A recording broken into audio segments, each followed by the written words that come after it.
when working with magic. To a 9-year-old. Crazy. Now, Crowley, already notorious and well known to the press, became involved in a famous and sensational lawsuit.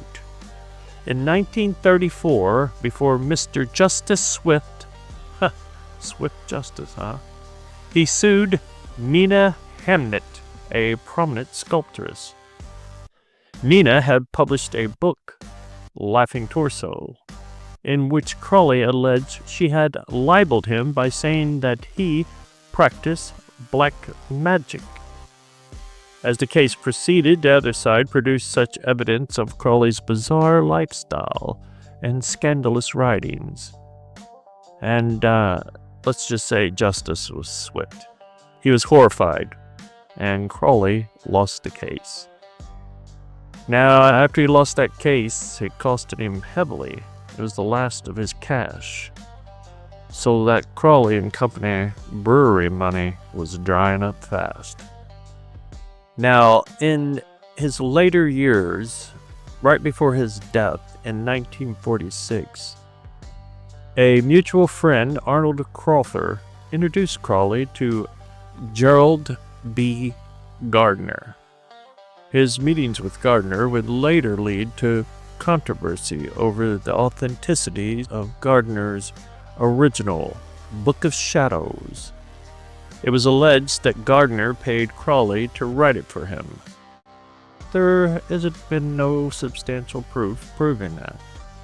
While it did contain some of Crowley's writings, this was the result of Gardner and Crowley comparing notes on rituals used in old George Nils covens in the New Forest area. Now, the reason I mention this is, as I'll discuss here in a minute, I kind of got heavily involved in the occult, as many of you already know, and when I was diving into the whole Wicca, Gerald B. Gardner was one of the first people that I learned of.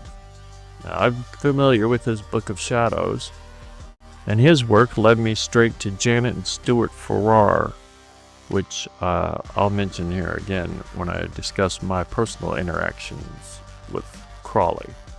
Now, I learned most of this from another witch, kind of a reformed witch that maybe some of you folks might have heard of before, Doreen Valiente. In her book, Witchcraft for Tomorrow, she discusses this whole interaction. Now, at the time of his meetings with Gerald Gardner, Crowley was feeble. He was a feeble old man. He's on his last leg and living in the hotel in Hastings.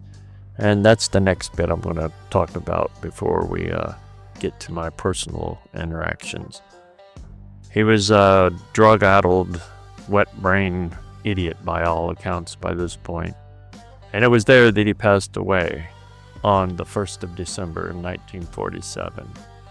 As far as I know, as far as the record go, he was unrepentant and unbowed, and he left this world with a final snub at society and at God himself. He also left instructions that he was to be cremated instead of that usual religious service.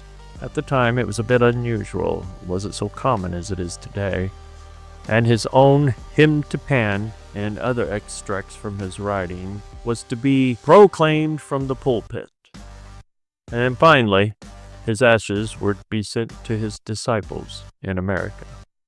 Now, that'd be another story to dig into. What happened to Crowley's ashes?